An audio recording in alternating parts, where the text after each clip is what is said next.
Čau lidi, a dneska si povíme o tom Google Pixel XL3. Je v takovém stylu a jdeme na to. Daný mobilní telefon je v divném rozložení, myslím tím pádem, že třeba je celý divně udělaný.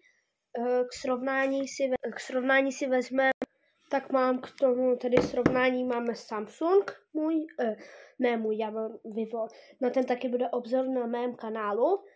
Třeba takový Samsung, ten má třeba tady tlačítko zapínání, hlasový na hlas, minus plus, a tady zapínání. Takže ještě k tomu, to se nějak s tím srovnávat nemůže, ale třeba na ten Samsung S10 Plus, tak Google Pixel je totálně proti němu divnej.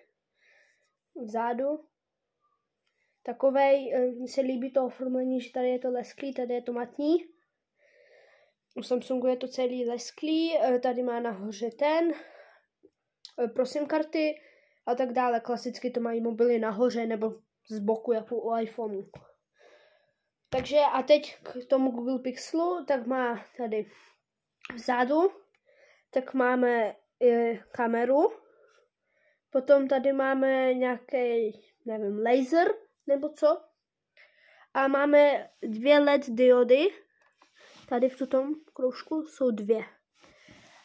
Taky máme ještě tady logo Google, protože je to Google Pixel XL na 128 GB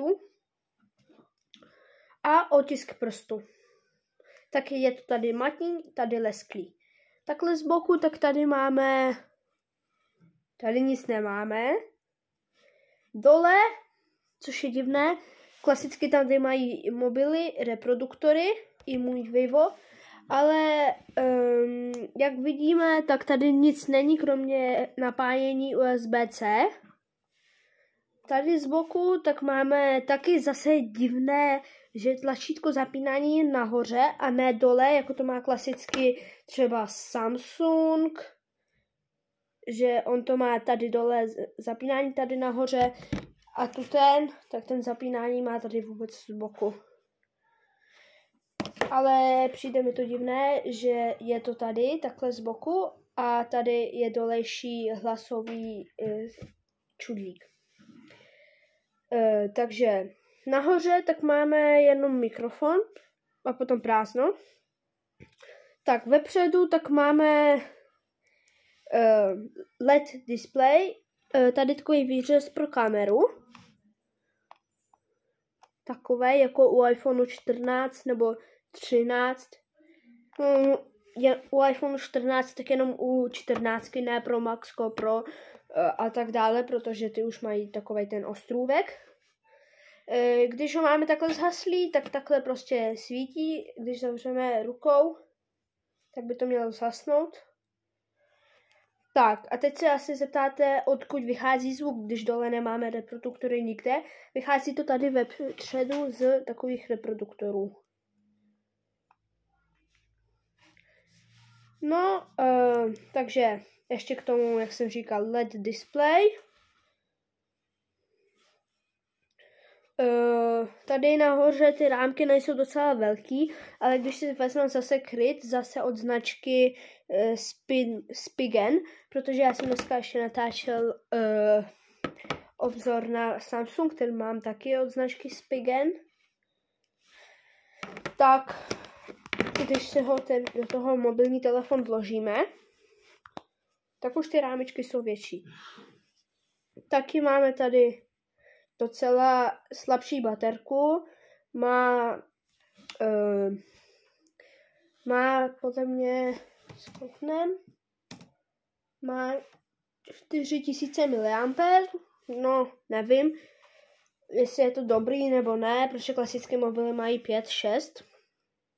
Taky v tom mobilu, jak třeba nahoře, jsem tam obal, tak třeba nahoře ty rámečky skoro vůbec nejsou, za to dole je docela velký, což Samsung třeba vůbec žádnej nemá. No a Tu ten má jako docela tlustější. A tu ten má vůbec celou lištu. No, je takovej. Mně se líbí. Je docela dobrý, výkonný. Nevím. Taky jeho cena, tak to je okolo 15-16 tisících, takže sami si musíte vyřešit, jestli je to dobrý brát. Ale je dobrý, je fajn a sice jsou už novější modely, ale to je taky dobrý. OK, tak dneska jsme si povídali o Google Pixel X3 XL. OK, tak čau.